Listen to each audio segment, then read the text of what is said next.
vida media, entonces la ideal es que cumplen esa vida media y las células se suiciden básicamente. Entonces, lo que pasa es que en este caso no hay un control de la replicación, no hay un control de la extensión de vida que puedan tener las células y obviamente es de manera incontrolada, ¿no? Lo hacen de manera autónoma. En el caso de la neurooncología tenemos que es un proceso de pronóstico reservado y hay un curso relativamente corto. ¿Por qué? Porque los pacientes generalmente se dan cuenta cuando la neoplasia ya está instaurada y cuando ya está en un estadio más avanzado. Porque si vamos a ver luego en los síntomas, la verdad es que los síntomas son muy generales, son síntomas que todos los podemos tener y que no van a ser tan llamativos hasta que no haya, fisiopatológicamente hablando, una afectación neurológica en todo lo que es la masa encefálica. Entonces tenemos acá que tiene un curso de vida relativamente corto, ¿no? 2 años. Y esto va a depender, ¿no? La localización y la rapidez de crecimiento, pero más importante que eso, a veces en otros cánceres nos interesa mucho saber, ¿es benigno, es maligno? Pero acá en el cáncer cerebral importa mucho localización y crecimiento. ¿Por qué? Porque puedes tener tú un tumor benigno, pero ¿qué pasa si está localizado en una parte muy adentrada del cerebro que no vas a poder sacarlo? Así sea benigno. ¿O qué pasa si es que ese tumor benigno creció exponencialmente en 1 año, en 2 años? Eso va a depender mucho o va a afectar mucho tu pronóstico, más que si es benigno o si es maligno. Entonces, en ese tipo de cáncer, sobre todo, la localización y la rapidez de crecimiento ayudan mucho y son muy pronósticos. En otro tipo de cáncer, por ejemplo, van a haber tiroides. Los tiroides responden muy bien al tratamiento, al yodo radioactivo. Entonces, la localización, el crecimiento no es tan importante como si es maligno o benigno. En cambio, en la oncología sí, importantísimo, ubicación, que lo vamos a ver ahorita, y cuánto ha crecido. Entonces, generalmente ustedes saben acá que aquí está el cerebro, y ese es el tallo encefálico, tenemos acá la protuberancia, y nosotros vamos a ver que generalmente le dicen este término supratentorial, infratentorial, y ustedes no saben quizás a lo que se refieren.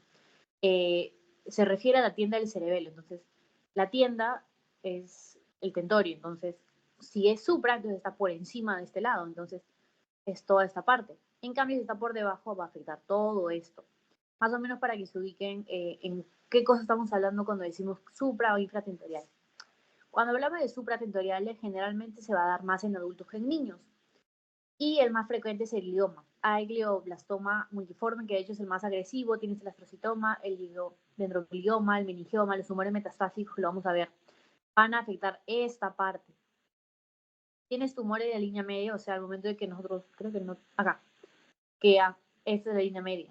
Entonces tenemos tumores de la línea media, como el adenoma hipoficiario, los pinealomas, los craniofaringiomas en niños, y tenemos tumores que son infratentoriales, que son más frecuentes en niños que en adultos.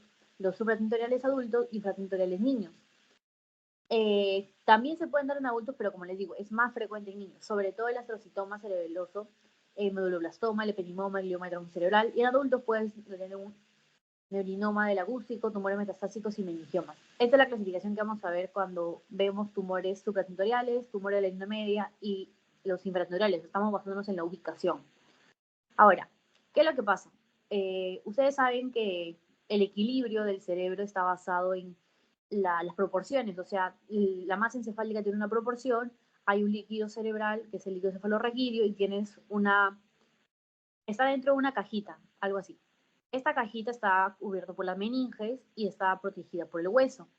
Entonces, ¿qué pasa? Cuando tú tienes un proceso expansivo, que sería el tumor, esto va a generar un aumento de la presión intracraniana. ¿Por qué? Porque si se dan cuenta, en homeostasis, en normal, el cerebro sabe cuánto líquido cefalorraquídeo puede producir, perdón, claro, todo el sistema nervioso puede saber cuánto líquido cefalorraquídeo produce, dónde lo tiene, sabe la cantidad de masa encefálica que tiene.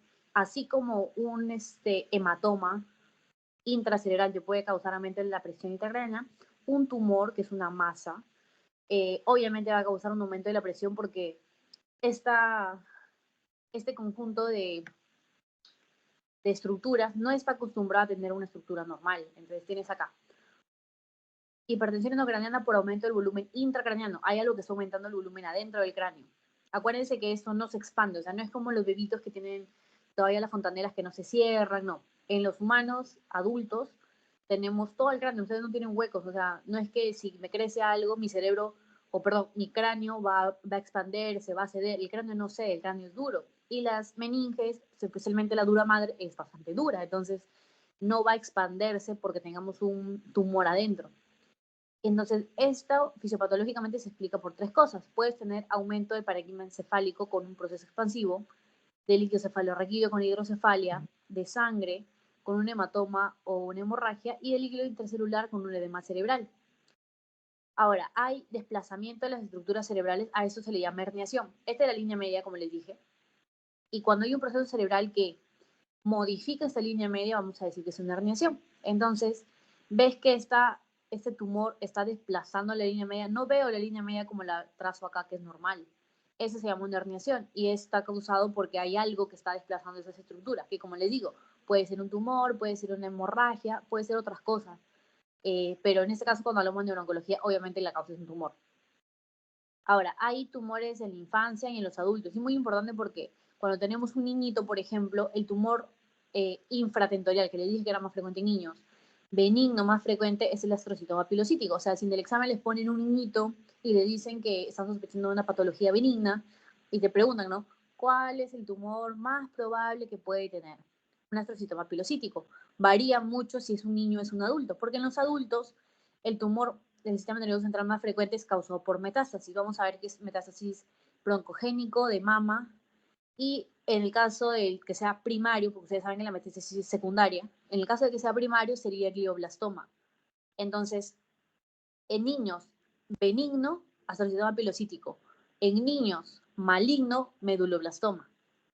En adultos, tumor más frecuente porque se producen causas secundarias, metástasis. Y si es primario, glioblastoma. Es lo que más se pueden acordar. Acá te ponen tumor infratentorial más frecuente, tumor primario infratentorial más frecuente. Sí, pero lo que más te pueden preguntar es esto. Luego tenemos aquí etiología. Como les dije, los tumores pueden ser primarios o pueden ser secundarios. Los primarios son los que se causan por la célula de tejido de sostén y no por las neuronas. Y los secundarios son por contigüidad o por lo que lo conocemos como metástasis. Entonces, los tumores secundarios, sobre todo en adultos, son más frecuentes. ¿De dónde vienen? Del pulmón, de mama, tiroides y gastrointestinal. Eso también te pueden preguntar. Este paciente que se encuentra con diagnóstico de, no sé, pues tiene un cáncer de mama avanzado, y se le saca una tomografía y se encuentra una imagen captadora de contraste de tamaño no sé cuánto. ¿Qué cosa puede ser? Un tumor por metástasis. Te están dando un antecedente de cáncer, entonces piensa siempre en metástasis. Te dicen sobre todo si tiene cefalea, tiene pérdida de, ha tenido convulsiones, ya, apunta a cáncer.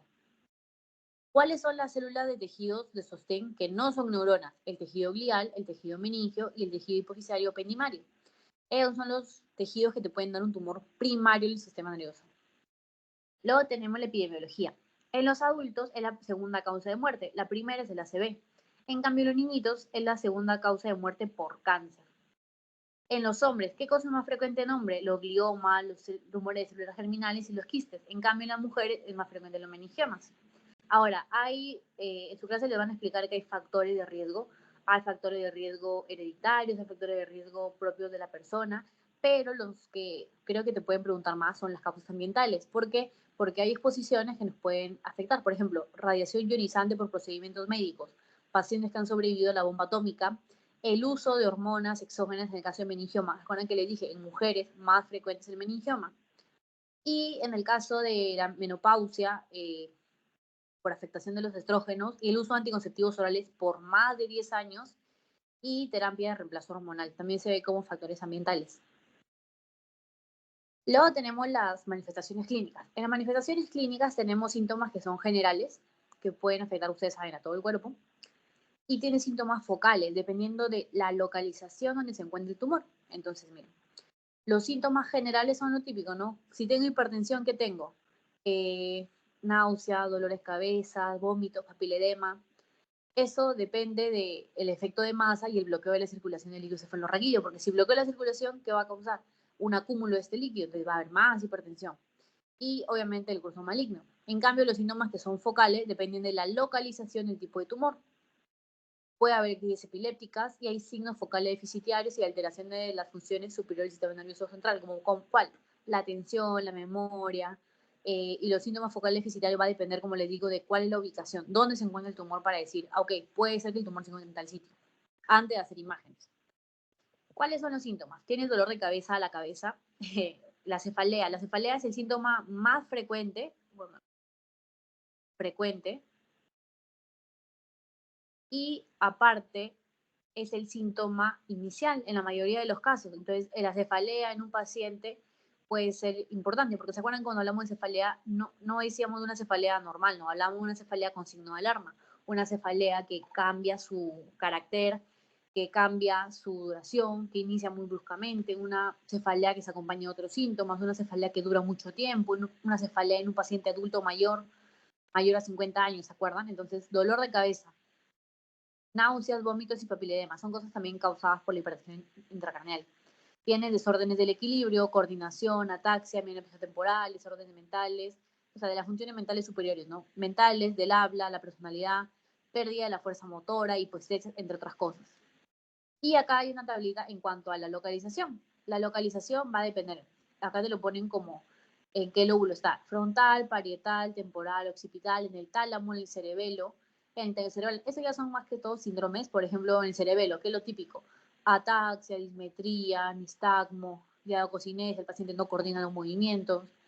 En el lóbulo occipital, la hemenopsia contralateral. En el lóbulo temporal, las crisis convulsivas. O sea, ese cuadrito se lo pueden memorizar si gusta.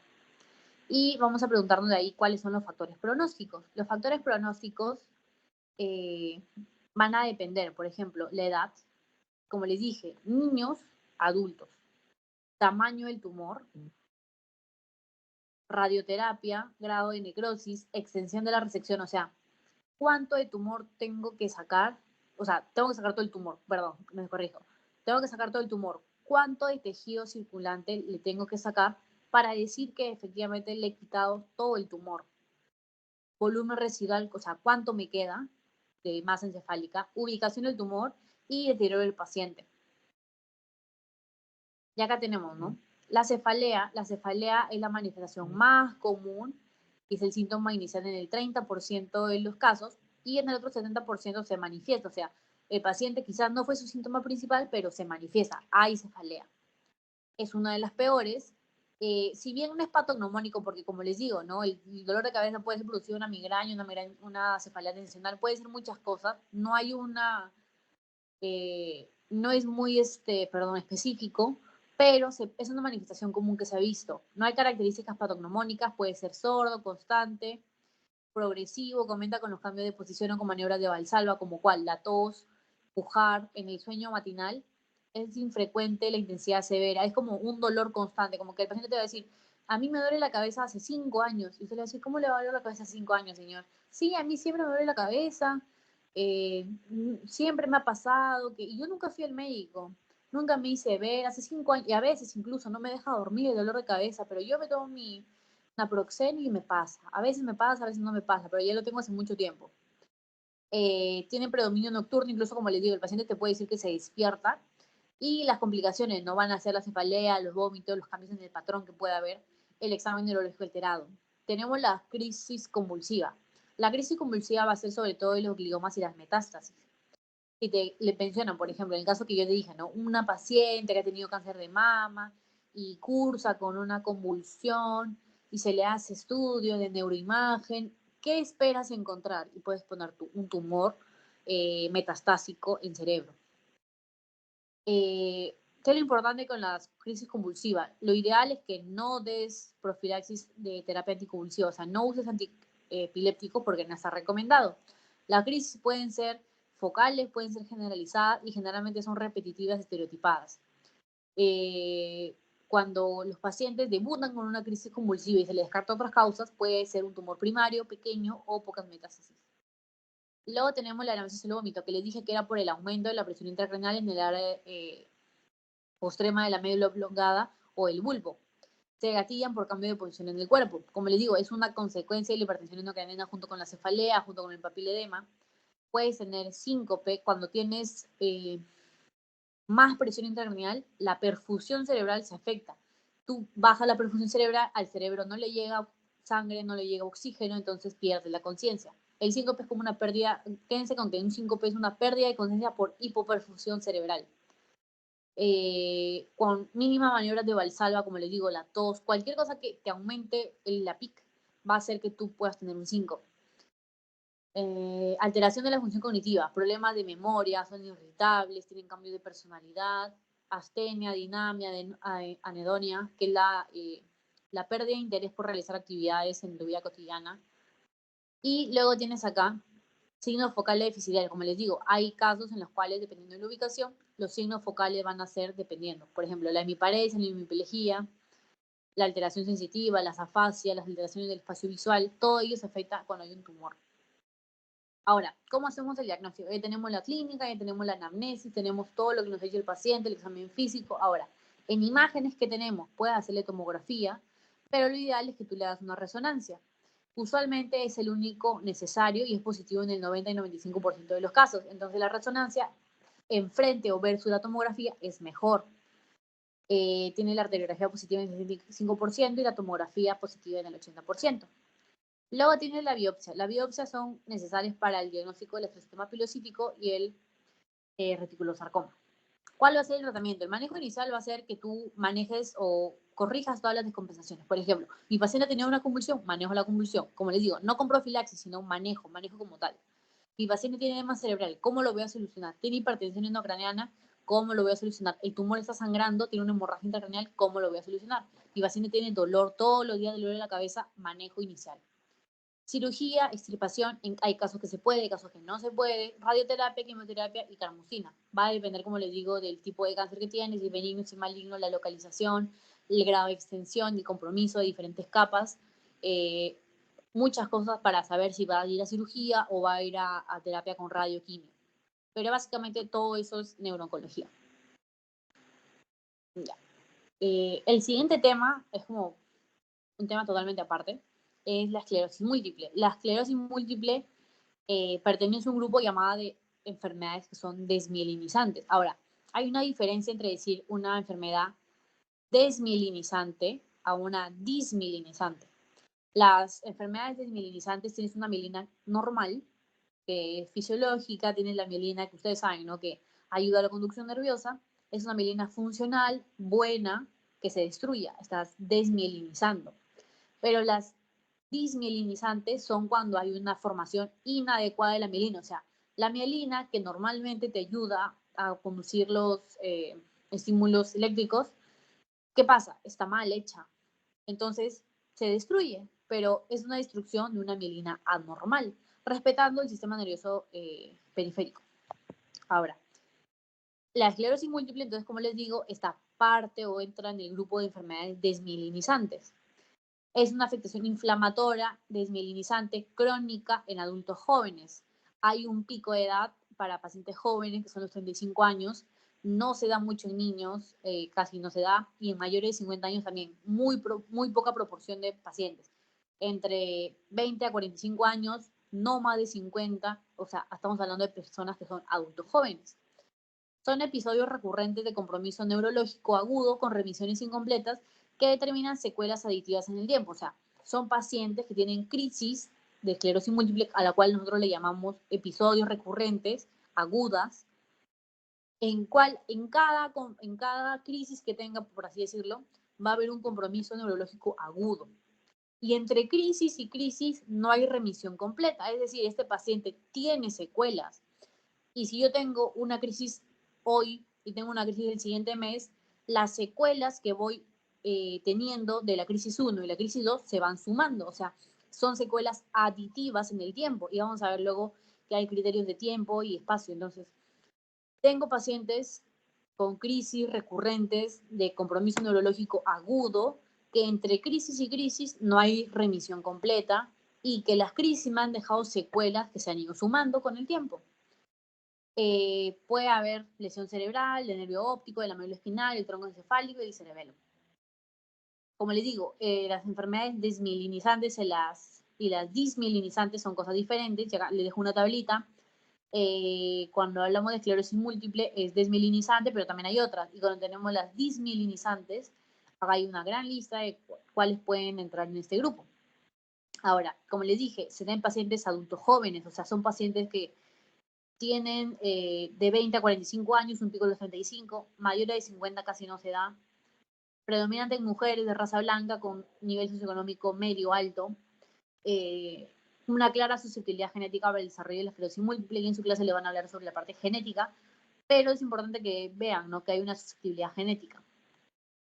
¿Cuál es la fisiopatología? Como les digo, es una enfermedad autoinmune, el mecanismo es autoinmune, es decir, hay células T autorreactivas que, para la redundancia, reaccionan con los antígenos de la mielina. Eso quiere decir que yo tengo células de mi cuerpo que no han pasado por la tolerancia periférica. La tolerancia periférica, ¿se acuerdan que era cuando tú tienes células inmunes que te van a defender? Ok, para que tú me defiendas, tienes que saber que yo, adentro mío, tengo antígenos que no puedes reconocer como malos, tienes que reconocerlo como buenos, porque si no, me vas a generar un mecanismo autoinmune.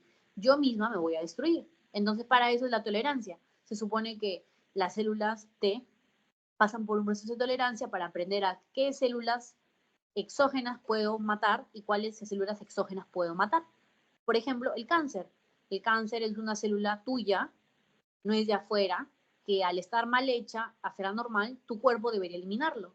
Pero cuando falla la tolerancia, ocurre el mecanismo autoinmune, ocurre el progreso del cáncer, ocurren muchas cosas. Entonces tú tienes células T autorreactivas, ¿contra qué? Contra los antígenos de la mielina. O sea, tienes células T que están destruyendo mielina sana, mielina bien hecha, no alterada. O sea, eso es un mecanismo autoinmune. Pero hay etiología multifactorial porque a veces se dice que se puede relacionar con infecciones víricas que desencadenan, puede haber un mimetismo molecular, etc. de cosas. Lo importante acá es que entiendas un poquito de que es tu cuerpo peleándose con tu cuerpo, básicamente. ¿Cuál es la patogenia? Es la degradación de la mielina, el edema, inflamación perivascular y la gliosis. O sea, la gliosis van a formar cicatrices. ¿Es un proceso aleatorio? Sí. O sea, la esclerosis múltiple puede afectar varias regiones, pero ¿por qué o cuáles son las regiones preferidas de la esclerosis múltiple? Las regiones periventriculares, el tallo encefálico, los fascículos longitudinales mediales, la médula espinal, nervio óptico y cerebelo. O sea, ¿te puede afectar en cualquier parte del cuerpo donde haya mielina? Sí. ¿Dónde prefiere ir la esclerosis múltiple? A las regiones periventriculares, al tallo encefálico, a los fascículos longitudinales mediales, a la médula espinal, el nervio óptico y el cerebelo. Ahora, como les dije que tu cuerpo se pelea con la mielina buena, entonces tienes acá la parte inmunológica. Tienes la proteína básica de la mielina y tienes la proteína proteolipídica. Tienes, generalmente cuando a veces hacen punción lumbar, en líquido cefalorraquídeo puedes ver que hay niveles altos de IgG. A esto se le conoce como bandas oligoclonales BOC, que sirven más que todo para un pronóstico. O sea, no es patognomónico de la esclerosis múltiple, puede haber bandas oligoclonales en otras enfermedades, pero cuando tú tienes un paciente con esclerosis múltiple a quien le encuentras bandas oligoclonales, tú puedes decir que ese paciente es muy probable que tenga recidivas crónicas. O sea, es un factor pronóstico, pero no es específico de esclerosis múltiple. Quédense con eso. Entonces tienes acá, les dije, ¿no? Tiene un curso ondulante, tienes ataques y remisiones. Ataques y las remisiones no son completas, pero las tienes, ¿verdad? Ataque, crisis, remisión incompleta, ataque, crisis, remisión incompleta. Es un curso progresivo del deterioro neurológico causado por la formación de placas desmielinizantes dispersas del sistema nervioso central. O sea, si tú tienes la mielina, imagínate que es un tubito y viene las células T autorreactivas. Imagínate que ¿has visto esas gomitas que son así larguitas, que son como unas serpientes? Ya. Imagínate que vienen las células T autorreactivas y se van comiendo ese pedazo de las gomitas. Tú cuando veas en una imagen, cuando veas una resonancia, vas a ver, por ejemplo, la médula espinal y vas a ver que si se tiene que ver blanca la médula, vas a ver que hay huequitos, porque hay placas de desmielinización, o sea, son segmentos que no son continuos, son plaquitas, plaquitas, plaquitas, en donde no hay mielina. Y puede ocurrir, como les dije, de manera aleatoria, pero generalmente ocurre en determinados sitios. Ahora, ¿cuáles son las formas clínicas de la esclerosis? Tienes una benigna aislada, tienes una remitente en brotes, una secundaria progresiva y una primaria progresiva. La benigna aislada se caracteriza por una recuperación completa. Son síntomas menos graves y el paciente no empeora a lo largo del tiempo. Para que tú digas que este paciente ha mejorado, no ha empeorado en el tiempo, tienes que tener que los síntomas son menos graves y que en imagen, o sea, en resonancia, el paciente tiene que tener una evolución estable, o sea, no tiene que tener aparición de otras placas. eh, es la más, o sea, de todas tiene el mejor pronóstico, pero igual, es una enfermedad, como les dije, de curso ondulante, o sea, realmente los brotes pueden ser intermitentes. Luego tienes el remitente en brotes. Se producen brotes que remiten con recuperación casi total o parcial, o sea, tienes un periodo de síntomas agudos que duran más de 24 horas, que afectan diferentes partes del sistema nervioso por un intervalo de al menos un mes, pero entre brote y brote hay una recuperación casi total o parcial. En las fases tempranas, el 85% de los pacientes presentan estos episodios sobre todo, o sea, tienen esos periodos agudos. La idea es que cuando veamos tratamiento es evitar estos brotes. Luego tienes esclerosis múltiple secundaria progresiva, o sea, tiene recaída, remisión, pero su evolución se transforma en progresivo con sin recaída, remisiones o estabilización. O sea, el paciente sí o sí tiene un curso progresivo de degeneración. Con el tiempo, obviamente, como tú sigues teniendo, así tenga recaída, no tenga recaídas, tenga brotes, no tenga brotes, así lo tengas o no, igual te sigues degenerando, es progresivo. Entonces, el deterioro es lentamente progresivo, como les digo, a veces puede haber brotes, a veces no puede haber brotes. Tiene una forma evolutiva y es la más frecuente lastimosamente. Luego tiene la primaria progresiva. Es así, en su inicio, enfermedad inicia avanzando, o sea, sube la escalera de manera constante. A veces tienes periodo de estabilización, pero ahí no hay una recuperación. Ausencia de diseminación temporal y tienes de que la forma más común es una paraparesis hepática progresiva al inicio. O sea, ven acá que la línea del tiempo es como subiendo, subiendo. O sea, es progresiva, pero entre periodos no hay recuperación y hay una ausencia de la diseminación temporal. Y luego tiene la progresiva recurrente. Es rara, curso progresivo del inicio. O sea, se dan cuenta que desde el inicio va subiendo, va subiendo, va subiendo. Y tiene episodios evidentes de recaída. La parte donde baja son las recaídas. Entonces, ¿cómo haces el diagnóstico? Tienes la historia clínica de todos los síntomas que te puede decir un paciente, el examen de laboratorio, el líquido cefalorraquídeo, las bandas oligocronales que le dije no son específicas, pero son pronósticas. Tienes estudio neurofisiológico como la de los potenciales evocados y tienes exámenes de imagen. Para ello tienes la tomografía, tienes la resonancia, pero obviamente la resonancia es la prueba más utilizada para apoyar el diagnóstico clínico de la esclerosis múltiple. Tiene zonas con probable desmielinización y van a haber lesiones hiperintensas, perdón, en zonas periventriculares, cerebelo, tronco cerebral y médula espinal. ¿Por qué? Porque son los lugares donde la esclerosis múltiple prefiere estar. Entonces tú vas a ver ahí por ejemplo, en la médula, vas a ver placas de desmielinización. Tú vas a ver que si son en placas, son esclerosis. Si es 3 vértebras o más, es la neuromielitis. O sea, son cosas diferentes. Por eso la esclerosis múltiple también le dicen esclerosis en placas. ¿Cuáles son los criterios diagnósticos? Tienes un criterio diagnóstico de diseminación temporal y de diseminación espacial. O sea, tienes en tiempo, ¿no? Tienes 2 o más episodios separados entre sí por al menos un mes sin nuevos síntomas. O sea, en el tiempo, tú tienes crisis, tienes episodios donde tienes déficit neurológico de varios tipos, y entre crisis y crisis tienes por lo menos un mes y no hay síntomas entre ese momento. La diseminación espacial se refiere al lugar donde hay lesiones, o sea, no te está hablando del número de crisis que tengas en el tiempo, te está hablando de, tienes síntomas y signos que indican que al menos hay 2 lesiones, o sea, por ejemplo, puedes tener síntomas cerebelosos y aparte tienes síntomas de afectación de la médula espinal. Tienes 2 sitios, o sea, en el espacio tienes 2 lesiones. Ahora, las lesiones tienen que tener evidencia clínica, como le digo, por ejemplo, si cerebelo, ataxia, diadococinesia alterada, o tienen las paraclínicas, ¿no? Potenciales evocados o por imagen, que en la resonancia se vea que en la médula espinal hay placas de esclerosis. Eso es una diseminación en el espacio. ¿Cuál es el tratamiento? El tratamiento de primera línea son el interferón beta y el acetato de glatiramero. Tienes inmunomoduladores, tienes inmunoglobulina endovenosa, tienes plasmaféresis, se lo van a explicar más en su clase cuál se usa más, pero hasta donde yo recibí la clase también, el de primera línea era el interferón beta con el acetato de glatiramero. La última clase es sobre trastornos del espectro neuromielitis óptica. Es igual, una enfermedad autoinmune que es rara, pero es debilitante. ¿Por qué? Porque, como les digo, hay lesiones en médula espinal, hay lesiones en nervio óptico y en tronco encefálico. La forma en la cual se produce es igual, una desmielinización inmunomediada, y hay daño en médula espinal, nervio óptico y tronco encefálico. Ahora, la neuromielitis óptica, ¿por qué ocurre? Porque hay un ataque específico contra los canales de acuaporina 4. ¿Dónde se encuentran los canales de acuaporina 4? Nervio óptico y médula espinal. Por eso es neuromielitis óptica. Entonces, en este caso, si te preguntan, ¿no?, ¿cuál es el receptor afectado en la neuromielitis óptica? Acuaporina 4. ¿Dónde se encuentra el receptor de acuaporina 4? Nervio óptico y médula espinal. Es una enfermedad remitente recurrente.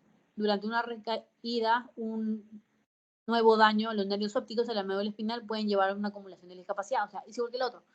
Tienes episodios que puede ser, por ejemplo, este episodio me afectó la visión, entonces tengo afectación del nervio óptico.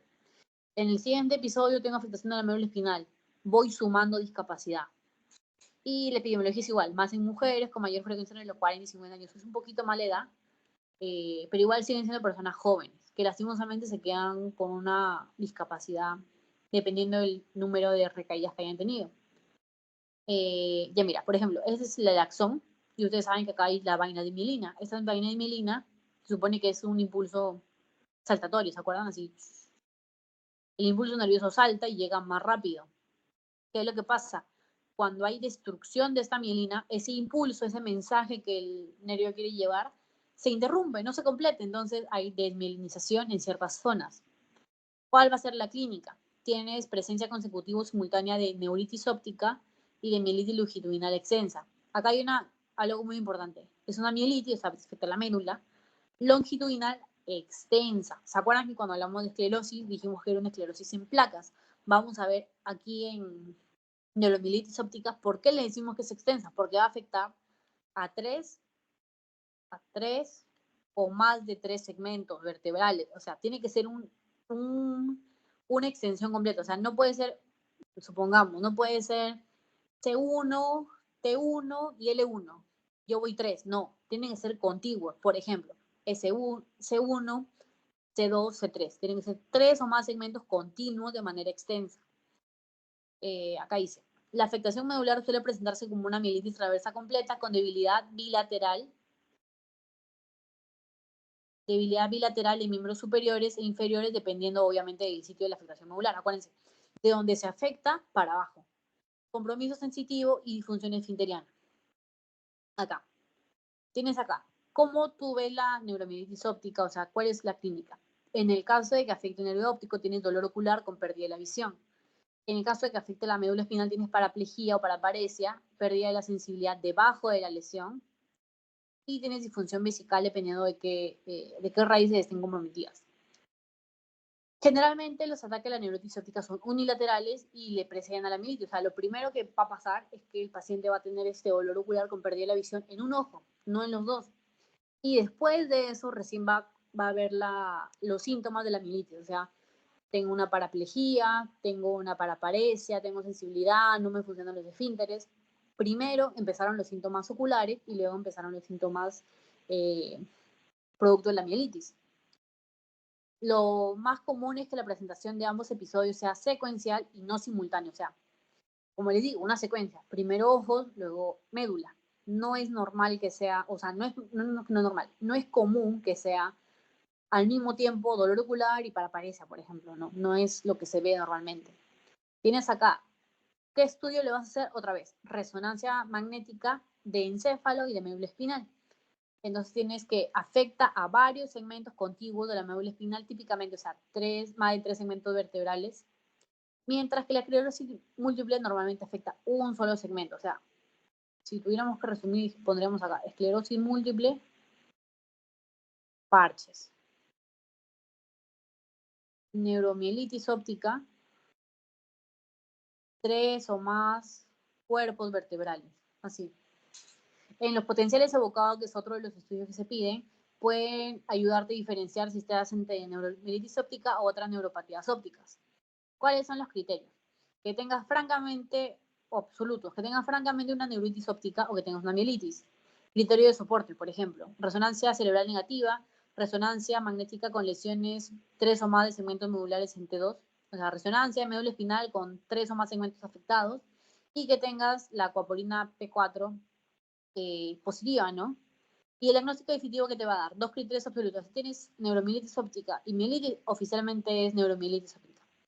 Y por lo menos dos de soporte. O sea, que hayas encontrado las lesiones en resonancia, más de 3 cuerpos vertebrales afectados, y que hayas encontrado, por ejemplo, no sé, la, la parte inmunológica con la copolina 4. ¿Por qué le dicen resonancia cerebral negativa? Porque a veces, por ejemplo, un infarto cerebral te puede causar algunos síntomas. Puedes tú decir, no, pero ¿por qué no pienso primero? Como le digo, es una enfermedad rara, es una enfermedad autoinmune.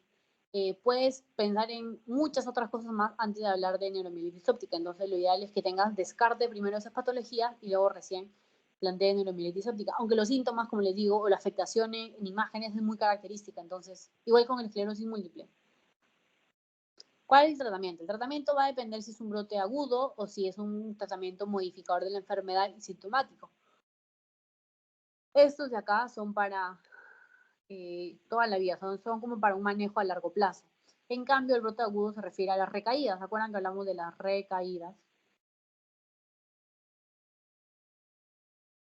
Entonces, tiene recaídas. ¿Con qué lo vas a manejar? Con esteroides, con plasmaferis. Primera opción, esteroides. Pulsos de corticosteroides endovenosos en dosis altas, de preferencia metilprednisolona 1 gramo por día por 3 a 5 días. Si no hay mejoría con esta metilprednisolona, tú puedes recurrir a la plasmaféresis. ¿Por qué se usa la plasmaféresis? Porque ustedes saben que la plasmaféresis es como que te limpia la sangre, por así decirlo, ¿no? Entonces, ¿qué pasa? La idea es que tú reduzcas los niveles de la IgG, de la neuromielitis óptica en la sangre. ¿Y cómo lo vas a hacer si no me funcionan los corticosteroides que supuestamente modulan mi sistema inmune? Entonces, lo que puedo hacer es limpiar mi sangre de tal manera que esta inmunoglobulina no esté tan alta.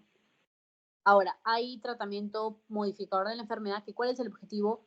Lo que le dije, prever recaídas. ¿Por qué? Porque en las recaídas es cuando el paciente va a tener más discapacidad. Si tengo más recaídas, sumo más discapacidad, ¿entienden? Entonces, lo ideal es que el tratamiento modificador se base o tenga como objetivo reducir esas recaídas para mejorar el pronóstico que tenga el paciente. ¿Con qué lo puedes hacer? Con terapias biológicas o inmunosupresoras. Tienes acá, por ejemplo, manejo agudo, metilprednisolona, lo que les digo. Si no funciona, o sea, si no es sensible, plasmaféresis, plexes plasmaféresis. Y luego tienes un manejo a largo plazo. ¿Cuáles son las terapias convencionales? Los anticuerpos monoclonales, rituximab, etc, etc, etc. Y tienes nuevas terapias que lo van a mencionar en su clase. Creo que les dicen una clase solamente de tratamiento de neuromielitis óptica, pero este cuadro ayuda mucho a ver o diferenciar, ¿no? Los esteroides, ¿para qué son? ¿Manejo agudo o para gestión a largo plazo? Son para manejo agudo, endovenoso, 3 a 5 días. Para largo plazo, ¿qué tengo? Tengo terapias biológicas, tengo inmunosupresores, tengo anticuerpos monoclonales, tengo terapias nuevas, tengo 1000 cosas. Y eso sería todo. He tratado de resumir lo más que he podido esta clase porque son 3 temas que, como les digo, son muy densos y que sí o sí le va a venir en el examen algunos casos de neuromielitis óptica, esclerosis múltiple, de neurooncología, sobre todo creo que es el tema que más les pueden preguntar.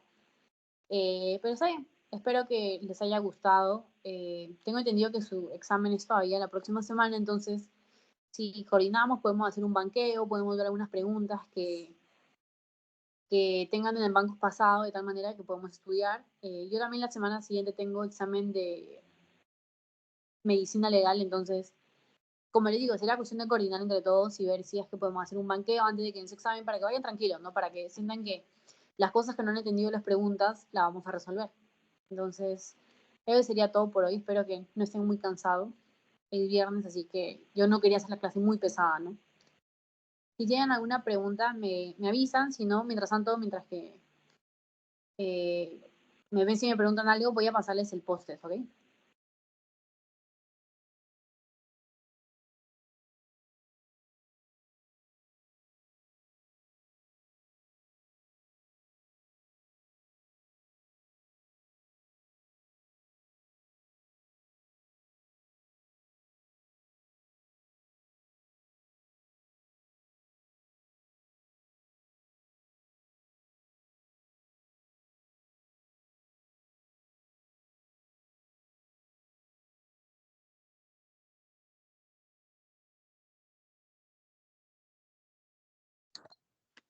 Ya está, chicos, ya les pasé el post-test. Va a estar abierto hasta las 9. Y como la última asesoría, de hoy en adelante, las clases van a quedar, ya están grabadas, ¿no? La voy a subir a YouTube hoy día. Y las clases para sus siguientes compañeros, si les pueden decir, la pueden encontrar en YouTube. No van a ser así sincrónicas, sino que van a ser asincrónicas. Igual las respuestas de los pre y post test los voy a estar subiendo para que se vean cuántas faltan han tenido y todas esas cosas, ¿no? No está bien, espero que les haya gustado el curso, espero que no les parezca tan pesado y que le vaya bien en su examen, ¿no? Tengan buenas noches.